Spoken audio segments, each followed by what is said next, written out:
Assalamualaikum warahmatullahi wabarakatuh. Alhamdulillahi rabbil alamin.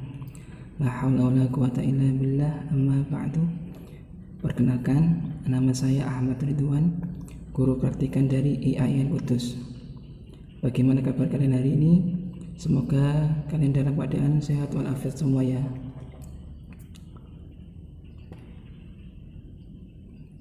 Pada kesempatan hari ini kita akan belajar sejarah kebudayaan Islam kelas 12 tentang jalur masuknya Islam di Indonesia.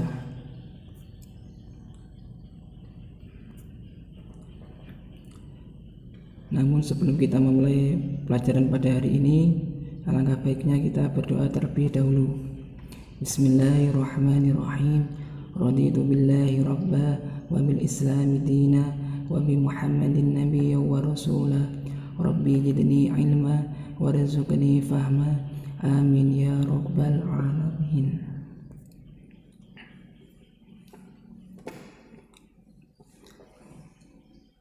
Baik, adapun kompetensi dasar yang akan kita pelajari, yang pertama adalah menghayati kewajiban dalam berdakwah. Kemudian yang kedua, mengamalkan semangat yang tinggi dalam berdakwah. Yang ketiga, menganalisis jalur dan proses awal masuknya Islam di Indonesia. Dan yang terakhir, membuat kerangka hasil analisis mengenai jalur dan proses awal masuknya Islam di Indonesia.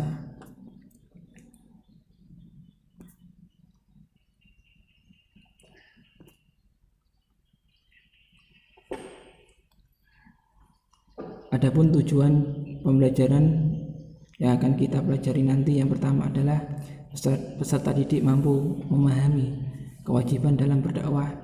Kemudian yang kedua, peserta didik mampu mengamalkan semangat yang tinggi dalam berdakwah.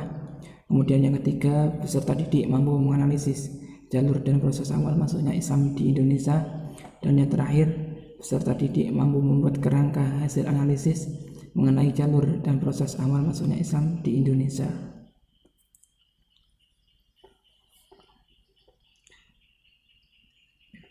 Baik, langsung saja kita ke materi.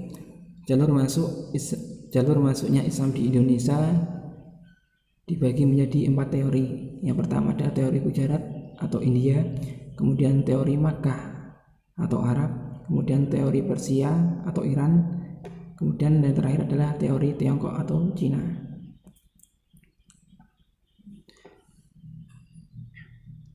Kita menuju teori yang pertama, yaitu teori Gujarat atau teori India. Menurut Snokhor Groch, ia mengatakan bahwa agama Islam masuk ke Nusantara atau Indonesia pada abad ke-13 Masehi yang dibawa oleh para pedagang dari Campai, Gujarat, India. Adapun bukti-bukti teori ini diantaranya yang pertama, kurangnya fakta tentang peranan bangsa Arab dalam penyebaran Islam di Indonesia. Kemudian yang kedua, hubungan dagang Indonesia dengan India telah lama terjalin. Dan yang terakhir, adanya tulisan bercorak India di batu nisan Sultan Samudra Pasai, yaitu Sultan Malik As-Soleh. Kemudian teori yang kedua adalah teori Tiongkok atau teori Cina. Teori ini menyatakan bahwa Islam datang ke Indonesia, khususnya di Pulau Jawa dan Sumatera, itu berasal dari para perantau Cina.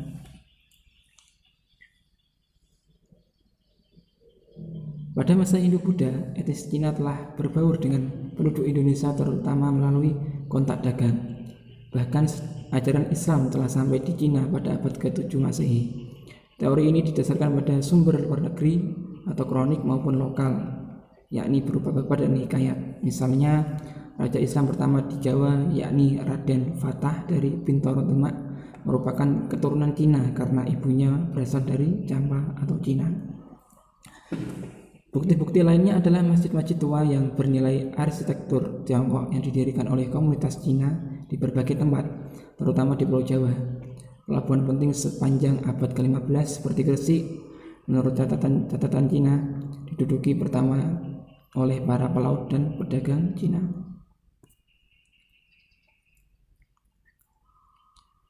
Kemudian teori yang ketiga adalah teori Persia atau teori Iran. Sejarawan Hossein Jajaningrat mengemukakan bahwa Islam masuk ke Indonesia pada abad ke-13 Masehi di Sumatera yang berpusat di Samudra Pasai. Adapun bukti-bukti masuknya Islam di Indonesia menurut teori Persia, yang pertama adalah ditemukannya makam Malik Ibrahim di Gresik. Kemudian adanya perkampungan Leran di Giri, Gresik. Kemudian yang ketiga adalah penggunaan istilah bahasa Iran dalam mengeja huruf Arab. Dan yang terakhir adanya persamaan peringatan Hari Asyura atau 10 Muharram di Indonesia dan Persia. Kemudian teori yang terakhir adalah teori Makkah atau teori Arab. Menurut Profesor Hamka, Islam sudah datang ke Indonesia pada abad ke-7 sampai 8 Masehi, langsung dari Arab melalui jalur perdagangan. Adapun bukti-bukti teori ini diantaranya yang pertama adanya perkampungan Islam di pantai barat Sumatera pada abad ke-7. Kemudian yang kedua, kerajaan Samudra Pasai menganut aliran mazhab Syafi'i. Yang ketiga, raja-raja Samudra Pasai menggunakan gelar Al-Malik. Dan yang terakhir, ditemukannya makam Fatimah binti Maimun di Leran, Jawa Timur. Kesimpulannya adalah Islam masuk di Indonesia menurut sejarah itu melalui beberapa teori, yaitu teori Gujarat, Makkah, Persia, dan Tiongkok. Pada dasarnya, keempat teori tersebut memiliki kelebihan dan kelemahan. Tidak ada kebenaran yang mutlak dari landasan teori-teori tersebut. Namun, hal yang sangat penting bahwa Islam tersebar di negeri Indonesia ini tidak dengan jalan kekerasan, melainkan melalui dakwah dengan hikmah maupun dengan nasihat yang baik.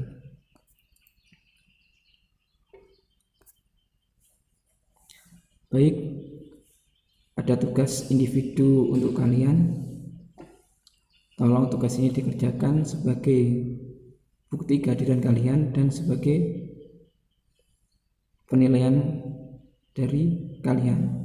Tugas yang akan kalian kerjakan adalah carilah kelebihan dan kelemahan keempat teori masuknya Islam di Indonesia.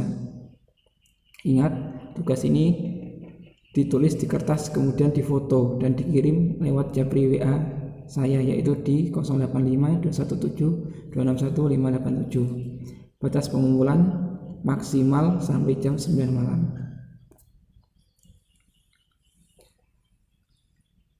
Demikianlah materi pada kesempatan hari ini. Semoga apa yang kita pelajari bisa mendapatkan ilmu yang bermanfaat dan mendapat barokah dari Allah Subhanahu wa Ta'ala. Tetap stay di rumah, patuhi protokol kesehatan, dan selalu tingkatkan iman kita kepada Allah Subhanahu wa Ta'ala. Akhirul kalam, apabila ada kata-kata yang kurang berkenan, saya memohon maaf yang sebesar-besarnya. Akhirul kalam, wallahu muwaffiq ila aqwamit thoriq. Wassalamualaikum warahmatullahi wabarakatuh.